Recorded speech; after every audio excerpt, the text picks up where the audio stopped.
twolekera akalulu ka protest vote aka 2026 eno mu Nnyendo Mukungu e Masaka mu Buddu Mpuuga yeewera yasoose n'atugamba bw'ati ne bwe siibenze emutwala ajja kubeera wa DF ombeera yonna ebyo olwamaze okubyogera tewaayise ennaku n'addamu n'atutegeeza ebigambo bino wammanga. Bw'obanga oli musajja bw'oyagala kwesimba mu kifo ky'endimu yambala ekkooti yo ogireeta oseeko n'ekabuuti oyimire ekitengezo abuulire kisobeka. Bw'obanga tekumala webimbe n'ekutiya ku mutwe ozimbezimbemu osobola okwogera mu bantu bawo nogambe nti Mpuuga tasobola gw'osobola. Bw'obanga era awulya toweze osabe bajjajjawo bakuwerekereko basenga abo ne bakojjaabo ozimbezimbemu oyogere eri abantu. Osobola n'okulinnya ku kizimbe ekiwanvu wano landlord waali n'akikulaga n'okwata eddaala wamma jjajja osobola obbamu ekizimbe baseeka eddaala balage waye bayimiridde tweyanziza akkiriza nti agala ekizimbe ekiwanvu ajje alinnyeko. Bw'oba yina ensonga ekweta mu Masaka ojja ojjaliwo eri abataka ezange bazimanyi ekyo kikumala. Ekyo kimala okulaga nti ono takyaliko mukisa gwa Katonda. He is now resorting to intimidation. Twagala okukakasa Mathias Mpuuga Nsamba toyina gw'ogenda kutiisatiisa mu kibuga Masaka. Tugenda kukuba akalulu n'enkoona enywe. Empapula genda ozijjeyo weewandiise naye zijjeyo ku lulwo. Bino eby'okutiisatiisa bibaawo ng'omuntu akkiriza nti obukulembeze bumuvudde mu ngalo era ng'akkiriza takyaliko feva ya Katonda era ng'akkiriza nti abantu bamukooye alizootinga ku bino ebikolwa eby'okutiisatiisa. Abaagoberera akalulu k'ekyotero omwaka oguwedde Kasolo bwe yamala okukkiriza nti obukulembeze bumuvudde mu ngalo nti Mpalanyi agenda mukuba akalulu yatandika okutiisatiisa era n'ategeeza nti aneekiika mu kkubo lye eyiye basime. Emirambo gyalabwako mu kalulu ako naye tekyagaana bannakyotera kuba Kasolo kalulu. Kati Mpuuga otandise okutiisatiisa abantu ba Nnyendo Mukungu naye ne wekunaaba kufa ogenda kututta naye nga situkukkiriza genda mu bokisi n'ovaamu. Tosobola kuva mu bokisi. Ku bikolobero bye mutukozeeko tetusobola baleka kugenda nga muyinaayina. Muyina okitegeera nti amaanyi gava mu bantu. Nsonga ki z'oyimiriddeko z'onyonyola bannamasaka nti z'oyimiriddeko? Wali oyimiridde ddi ku fulo ya palamenti gwe yeeyita omuganda ennyo n'onnyonnyola oba n'oyogera ku nsonga eziri mu Bwakabaka bwa Buganda? Wayimirirako ddi emyaka 15 gy'omaze mu palamenti?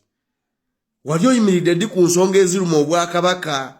Wali oyimiridde ddi obadde ne leader of opposition ng'oyina enkizo mu palamenti oyogedde ddi ku nsonga eziri mu Bwakabaka? Abaana ba Buganda babbibwako amataka gaabwe nga muli eyo mulimu kutula ddiino mulya ssente.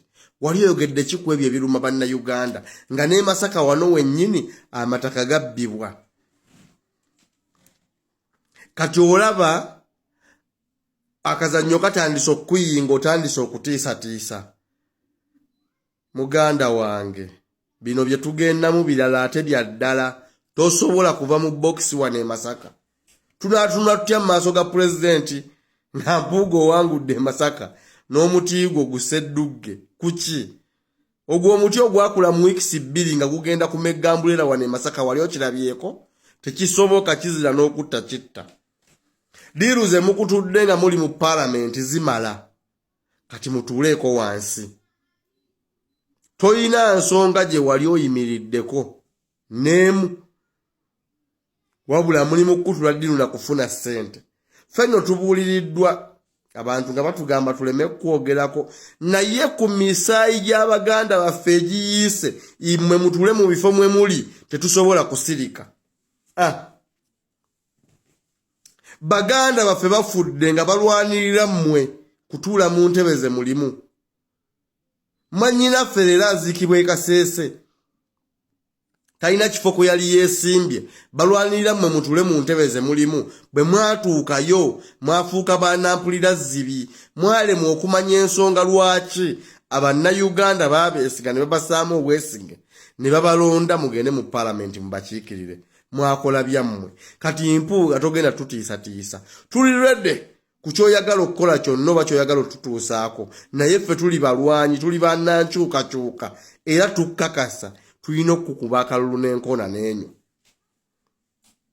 nze ng'omuntu tegeera ky'otegeeza kuba buli kalulu bwe katuuka wano obeera ne control ku magye ne poliisi ekyo kimanyikiddwa okuggyako akulabya olwaleero ekyo yatakimanyi naye ffe abakumanyi tukimanyi akalulu we katuukira obeera n'amaanyi ku magye ne poliisi ekyo tukimanyi ekyokubiri tukimanyi kati obudde buno wawandiisizza abaana b'amasomero ag'e Masaka n'ag'e Kampala sijja kugamenya nja kubanga alumbye institutions ezo naye tugamanyi amasomero gonna gowandiisizzaamu abaana okujja bakulonde naye olimba ekirungi abo abaana bato tujja bbawo obubaka bwabwe embudde obutuufu tukimanyi kati nti n'abagenda okubeera ku bokisi nga balondesa wataddeyo dda basajja bwe byonna tubimanyi Mpuuga tewali kakodyo k'oyitamu kubba kalulu ke tutamanyi tukutadde kaaga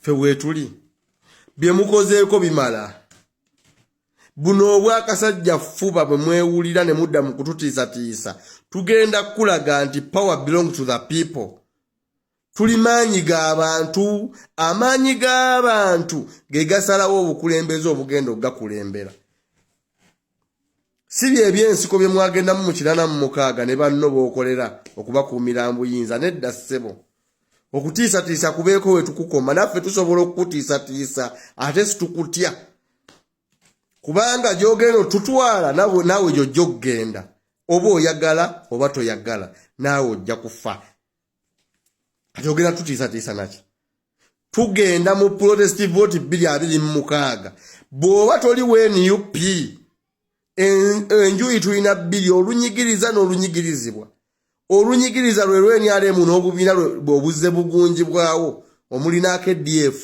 mwova akakuumira gavumenti mbuyinza oludda olunyigirizibwa lukulemberwa National Unity Platform era president ye Kyagulanyi bw'oba togwa mu NUP oli ku ludda luli otunyigiriza toyina